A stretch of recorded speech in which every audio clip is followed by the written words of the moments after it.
trombavau klasikiniais būdais su laistytuvu. Čia nedidelis sluoksnis nuo 0 iki 10 cm, bet daugumoje yra 3-4 cm. Su laistytuvu vakar pasiau, kol kas man nelabai patinka. Šiaip fainai pasilygino. Kol kas aš nelabai laimingas rezultatų. Tai gal reikės viską, kai jau išsilyginsim. Reiks trombelką atsivežti iš miestelio artimiausio ir prasivažiuoti. Turi ir tokią trombelką, va. Kiek kainavo, kaip galvojat. Šitos du varžtus kainavo. Viską, aišku, vietą radau. Šiaip daiktas geras, pavyzdžiui, akmenys įkalinėti į žemę, jeigu grindinį darai. Kažkada dariau, labai pasiteisino. Ir čia, kur storesnis sluoksnis, tai prasijėjau. Mankštos biški, aišku, geriausia prieš darbo pabaigą, nes labai nuvargina. Ir aš galvoju, man trombavimui bus labai gerai tranšėjose, nes, čia trombelkos neįkišė. Su šita, va, mano trombelka. Tai bus super. Sumaniau grindis daryti lygiai su slenkščiu šituo. Jisai yra šiek tiek žemiau negu kitas slenkstis. Visur gaunasi daugiau mažiau tada, kad kaip ir turėtų būti, kad šildomos grindis aukščiau nei pamatas. Mažiau prarandi šilumos ir tas putplastis šiltinamasis uždengia tos tarpus apatinius rąstų. Bet čia tokia dilema gaunas, kai visada, nes apatiniai rąstai, kaip ir norėtųsi, kad jie gautų vėdinimo kuo daugiau, kad kuo mažiau pūtų, bet jeigu jie ten yra įleisti, gal vėdinsis per išorę.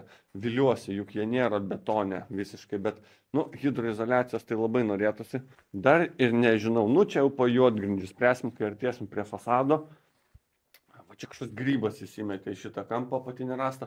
Šiaip, nėra jisai sukreitęs tas namas. Tai ten gal čia tik paviršių yra. Vėliau jau čia apsidaužysim, žiūrėsim.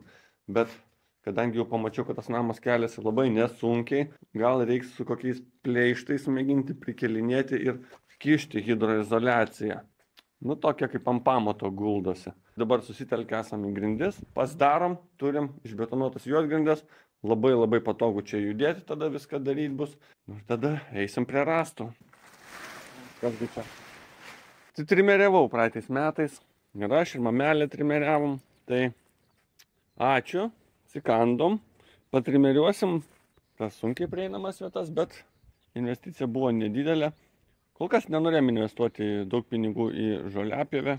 Gal ūkininku tapsiu jaunuoju, tai iš tų lėšų tada jau pirsim daiktą rimtą. Dabar užteks ir kaip patrimeriavau pirmą kartą pavasarį praeitą, iškart pradėjau žiūrėti, kiek kainuoja traktoriukai sodo.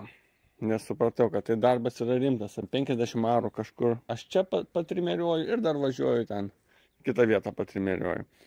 Tai man labai daug gaunasi, labai daug jėgų kainuoja, labai norėtųsi į namą daugiau jėgų skirti, o ne į žolės pjovimą. Tai va, stebėjau internetą, jau metus laiko, nuo praeito pavasario pamačiau, kad kainos kilo.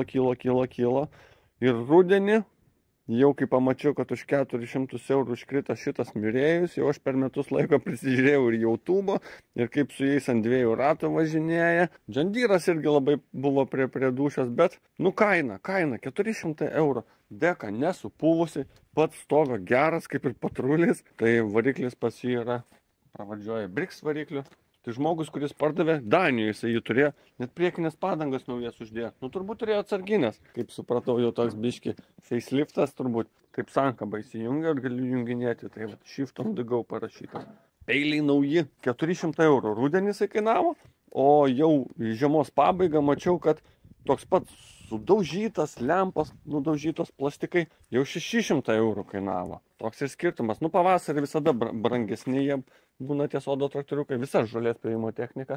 Matyt, gal net ir kita ūkio. Rudeninai atpinga. Jau žmonės gal atsinaujinti nori, prieš žiemą paruošti, po žiemos paruošti, kad jisai nesupūtų. Labai tikiuosi, kad bus geras pagalbininkas mirėjus. Pastebėjau daug kur po obelim soduose apleistuose.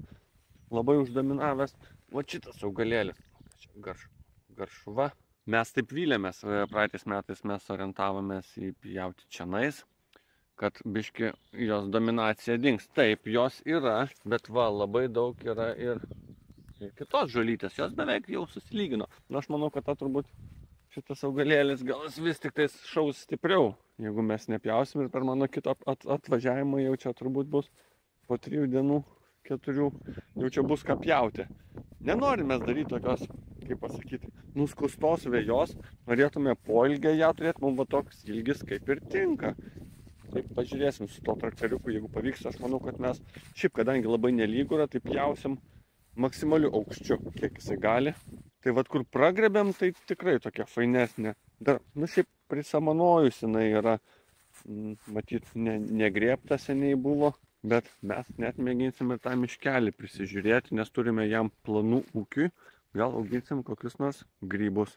Čia dėl to samanojimo, tai mačiau visai patiko priekabėlė prie sodo traktoriuko, kuris su tokiais kaip virbalais surinkinėja žolę, lapus surinkinėja. Ir aš manau, kad jinai gal šiek tiek ir pakedena tą dirvą. Kad jinai gautų daugiau oro ir matyt nesamanėtų. Nebūtų pluta susidariusi paviršiai. Kaime dažniausiai būnu savaitę darbo dienomis. Išeiginėmis grįžtų į miestą, žmoną pabūti ir miesto džiaugsmais pasidžiaugti. Tai visą savaitę atmojavęs su šiupeliu. Na, sunkus darbus padaręs, stengiuosi paskutinę dieną pasilikti lengviem darbam. Tai šiandien va, nu, apipjoviau putplasti perteklių. Apie lengvus darbus kalbant, tai kai būni pavargęs, tai labai sprendimai būna spontaniški ir ne visada teisingi. Kartais biškį perdaryti reikia. O šiandien atvažiavęs nuo ryto dar nedirbęs, pasiskaičiavau, pavyzdžiui, nuotekų trasą. Nes nu, jau juodgrindės toj bus. Nuotekos turi likti po jom. Čianais turėtų atsidurti pečius kažkada tais. Nu, reiktų prieš juodgrindės, manau, poliukus išsigręžti. O paskui bus padas. Vakar gerai pasidarbuota buvo. Vandens įvadas. Beveik 1,5 metro. Dvi gofros. Klonui arba nuo saulės elektrinės. Čia bus gręžinys. Ir gręžiniui maitinimas. Čia nuotekos pas mus. Taip, 110 vandens išlenda. Čia bus kažkur valymo įrenginys biologinis. Maitinimas jam. Čia dabar uždengta duobė, bet čianais yra 110 vamzdis irgi išoriniam blokui. Šildymo sistemai oras vanduo. Kaip minėjau, čia techninė patalpa. Labai mėgstu techninę patalpą padaryti. Netaupyti vietos. Nesusigrūsti, kad čia vaskydas jau matosi, kad bus.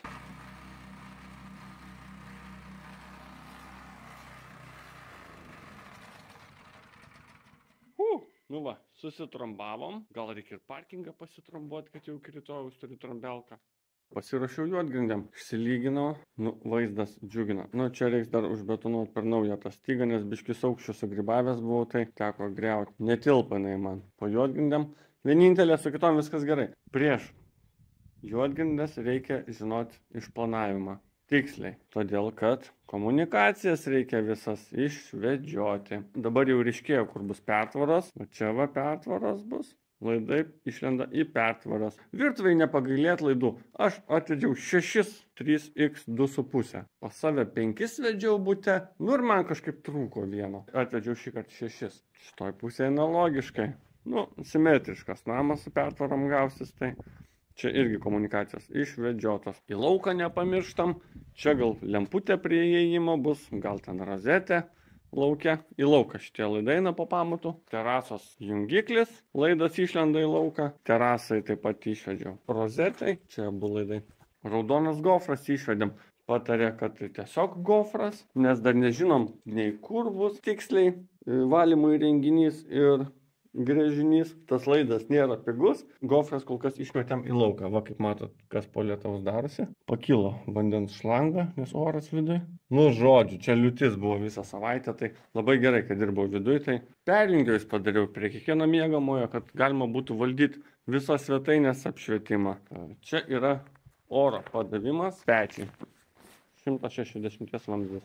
Įkišus ranką, tai jaučias šiluma. Dar laidą atvedėm 2,5 kvadratų. Visiškai nesigaliu, kad atsivežiau 30 kubų žvyro. Pusė, sakykim, liko. Tai 15 kubų liko. Juodgrindėm sunaudosim 4-5 kubus. Tai kas liks 10 kubų? Nu ir kas iš tų 10 kubų? Nežinau, grindų turbūt iš to žvyro gal nepavyks padaryti. Na, matysim ateitį. Bet prie ūkio tai tikrai sueis. Va, hebra atvažiuos juodgrindžių betonuoti. Tai padariau aikštelę. 12 tačkų žvyro man kainavo. Tikrai nedaug ir bus maloniau negu ant grūzo ar balojus sėdėti. visą savaitę pylė, snigo, oras iš tikrųjų wow, ir tai džipukas, pats matot kaip atrodo. Atsipirko iš tikrųjų investicija į džipuką, praeitais metais buvo sausra, tai galvoju, ką man tas džipas, jeigu su Mazda gali važiuoti. Bet šiais metais tai kiekvieną savo centą atidirba. Ir dar dar su priekaba reikėjo važiuoti, vibro plokštę vežiausi. Dabar maišyklę reiks vežtis, reikės cemento dar atsivežti, žodžiu. Ačiū, Petruška.